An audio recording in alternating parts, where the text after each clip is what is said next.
all goes according to plan, come February, you'll be the first Canadian male hockey player to win 3 gold medals. Did you even know that? Do you care about that sort of thing?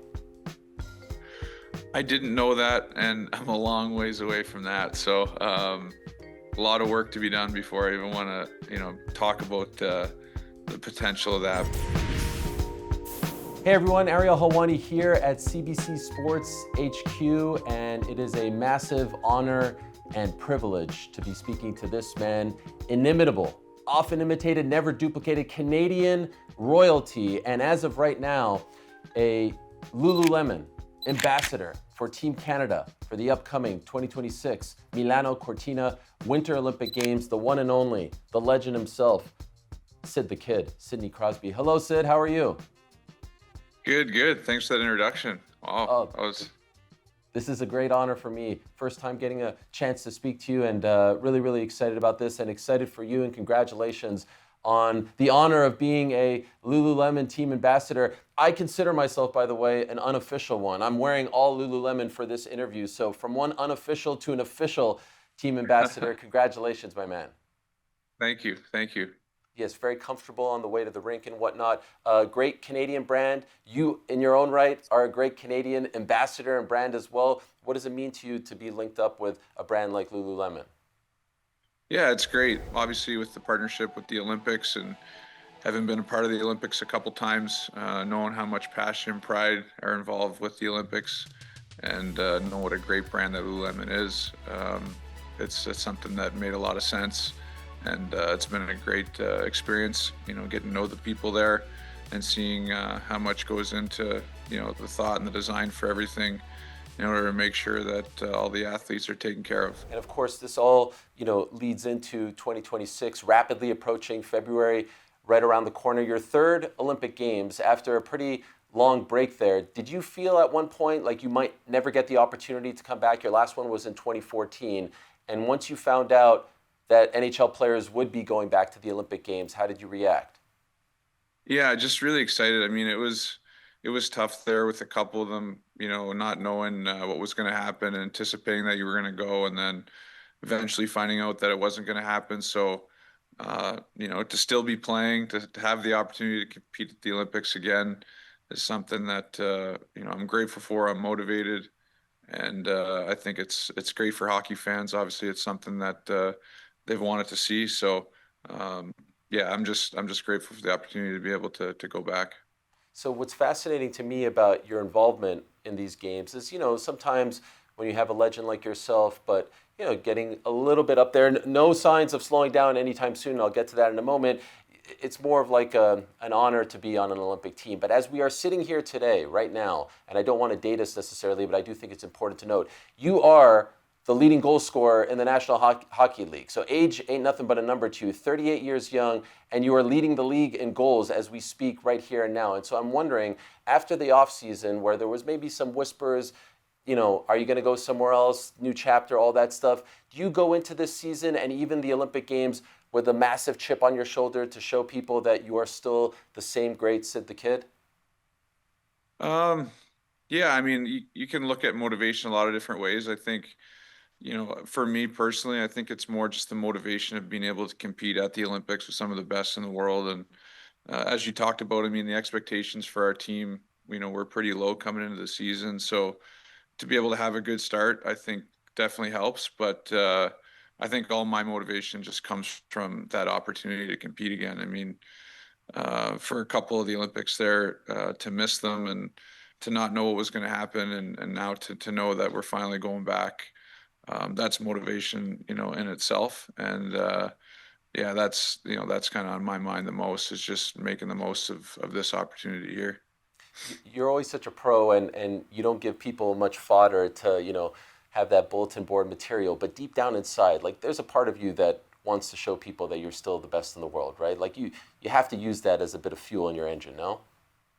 Yeah, I mean, I think it's just always to be my best. And, at 18 years old, you had players that, you looked up to, that you wanted to get to a certain level. And I think as you get older, there's young guys that are coming up and that are pushing you, and and that motivate you to be better, and that, whether you're younger trying to learn or you're older, you're trying to learn as well. So um, yeah, I guess it depends how you look at it, but for me, that's always been the way that I've looked at it. I've always tried to be my best, and see where that gets me.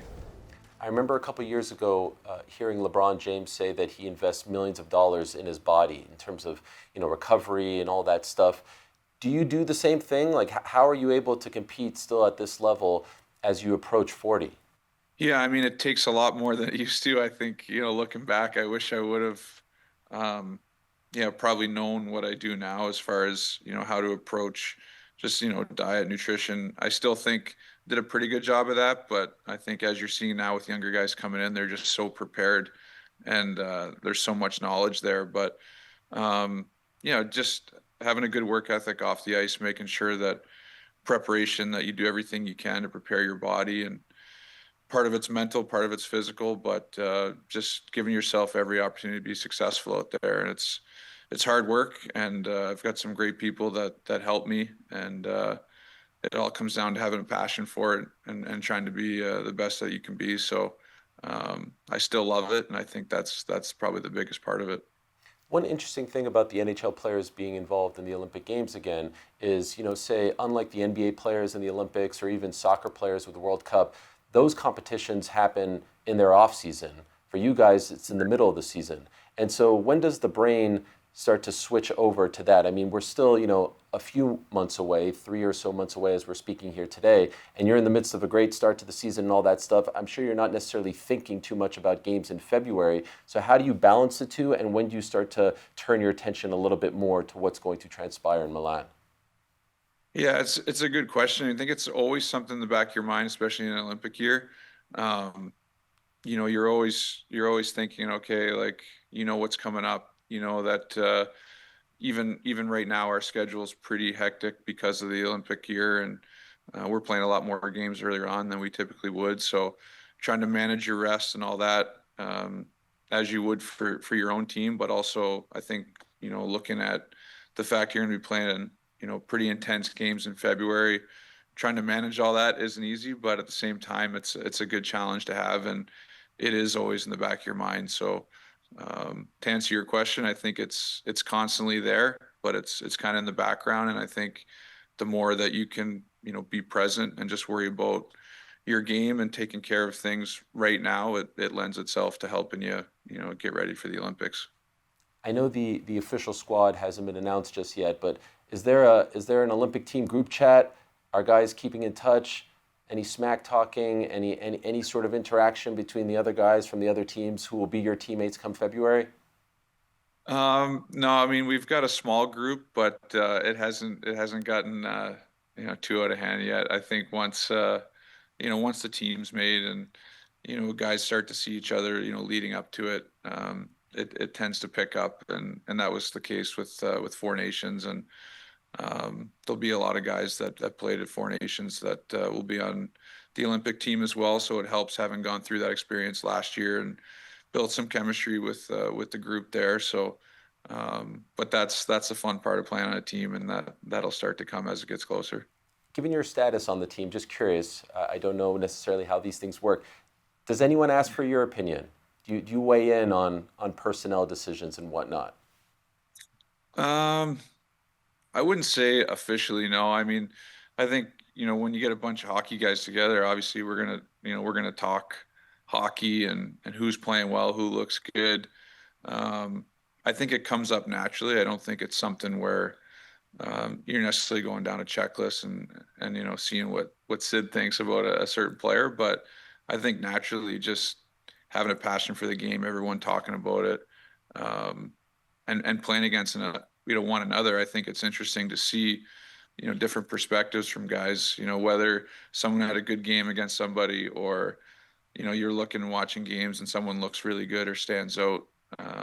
Typically, we all kind of see the same thing. You mentioned Four Nations. I live in the United States. I don't recall hockey ever being that talked about and covered and just sort of bandied about, people texting me knowing that I'm Canadian as well about the game than last year, last February or so. It was incredible for the game, and what a great appetizer for these Olympic Games. Do you feel like it has set the tone? Do you feel like this is an extension from that? And do you feel like there are some, rivalries that need to be sort of settled from what transpired last year? I think it was awesome. I think that I don't know if anyone predicted that it would have had the momentum that it did. We knew going in it was going to be competitive, just because when you collect all those players and you have the countries that were involved, it was going to be great hockey, and it just was one of those things that it picked up a lot of momentum, and it was intense. The hockey was incredible, and I think people could see that from watching. So I think it definitely created an environment and created some great hockey that people enjoyed, and I think looking at the Olympics, that's something that people can look forward to with more countries involved and some incredible competition. Removing Team Canada for a second, who do you consider to be the best team in the world? Removing you guys, so like the number one threat, if you will. It's hard, honestly. I mean, everyone's so close now. It would have been easier to kind of group, Canada, U.S., Sweden, Finland, like the four nations that were involved last year. But Switzerland's been up and coming. Germany's surprised some teams over the years at the Olympics. Czech has as well. So I think there's so many teams that could be in that conversation, but that's the thing. You get the Olympics, it's one game, and a lot can happen. You have the best in the world competing, so that's what makes it as special as it is. Is it hard to go from a tournament that is so emotionally charged, there's patriotism involved and whatnot, and then you again, different than NBA and soccer players, you have to get right back to regular season, and it's at that point you're getting close to the playoffs, but it's still the games. I mean, no one can say that they mean as much than playing for a gold medal or something like that. So when you did it in 2010 and 2014, and even last year, did you feel like you needed a few days or weeks to, recharge a little bit because you're right back to it, regular season hockey? Yeah, I mean, it's something that you have to try to manage as best you can. I don't want to speak for other guys, but I think that they'd probably tell you when you come back from a tournament like that or the Olympics, or you're playing at such a high level and high pace that when you get back, it's nice you've come off playing this intense hockey, and you try to just carry that on as best you can. And then I think from there, maybe a couple weeks in, you might start to feel the fatigue a little bit just because of the schedule, and the intensity and the adrenaline might wear off a little bit. So yeah, that's where it gets important to manage it and find that balance between rest and work. But I would say it lends itself to helping you just playing at that type of level, and being around the players that you're around, that should, I think, make your level even higher. If all goes according to plan, come February, you'll be the first Canadian male hockey player to win 3 gold medals. Did you even know that? Do you care about that sort of thing? I didn't know that, and I'm a long ways away from that. So a lot of work to be done before I even want to talk about the potential of that. But it would be special as a kid. You grow up of competing in the Olympics, trying to win a gold medal. I've been fortunate enough to do it twice. And when I look at this group, this is a group of guys. A lot of them haven't had the opportunity to compete in the Olympics, so it would be special to do with them. Obviously, everyone knows about 2010 golden goal. Is there a memory, a moment that we don't know about behind the scenes, an interaction, even in the build-up, that will always stick with you, something that we were not privy to? When you think of that those particular games, your first in Canada, what it meant to you and to the country, what comes to mind?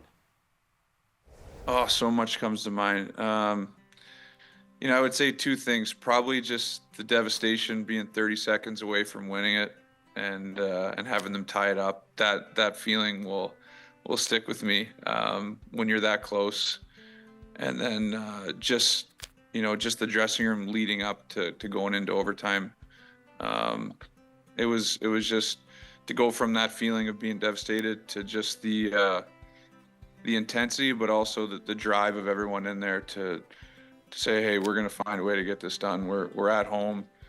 We've got an incredible opportunity here. It wasn't the way we drew it up, but we're going to find a way to get it done. And that confidence and just everyone believing in that was pretty clear, I think, heading out for overtime. And I think even as a young guy, I felt that, and that was really cool to be a part of, and then to go out there and get it done.